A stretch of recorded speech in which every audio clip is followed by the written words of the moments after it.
তাবিজের জন্য আসে নাই, তদবিরের জন্য আসে নাই, শুধু পড়ব এজন্য আসে নাই। কোরআন এসেছে বোঝার জন্য, তেলাওয়াতের জন্য, বোঝার জন্য, কোরআন অনুযায়ী জীবন গড়ার জন্য। আল্লাহর নবী তাই বলেন, ওয়ামান আমেলা বিহি উজরা, কোরআন শরীফ যে পড়বে আর আমল করবে, দুনিয়ায় শান্তি দেওয়া হবে, আখিরাতেও পুরস্কৃত করা হবে। আখিরাতের পুরস্কারটা কি? নবীজি বলেছেন, মান কারাল কোরআনা ফাস্তাজহারাহু ফাহাল্লা হালালাহু ওয়া হাররামা হারামাহু আদখালাহুল্লাহুল জান্নাহ ওয়া শাফাআহু ফি আশরাতিন মিন আহলি বাইতিহি কুল্লুহুম কাদ ওয়াজাবাত লাহুন নার। সাদাকান নবী সাল্লাল্লাহু আলাইহি ওয়াসাল্লাম।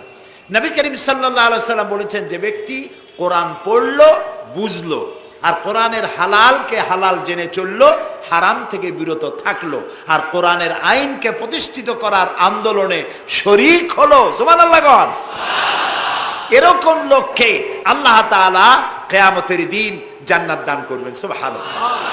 এই কোরআন শরীফ দিয়ে যে বিচার করবে, আল্লাহ তাআলা বলছেন সেই করবে কেবলমাত্র জাস্টিস, কিসত, জাস্টিস, ইনসাফ কায়েম করতে পারবে, যে কোরআন দিয়ে বিচার ফয়সালা করবে।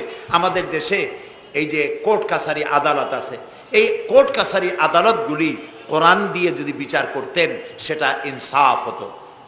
যেহেতু ইনসাফ, আল্লাহর চাইতে ইনসাফগার আর কেউ নাই। এই কোরআন বলছে, পায়ের বদলে পা, হাতের বদলে হাত, নাকের বদলে নাক, চোখের বদলে চোখ, জানের বদলে জান। সুবহানাল্লাহ। এটা ইনসাফ।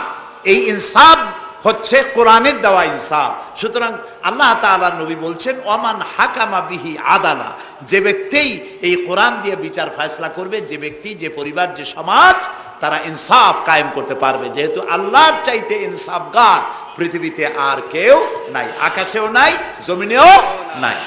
রাসূলুল্লাহ বলছেন, ওয়ামান দা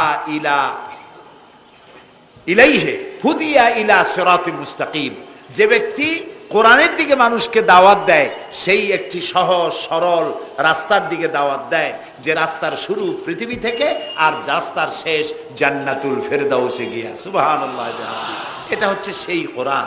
বুঝতে না পারার কারণে আমরা বিপদ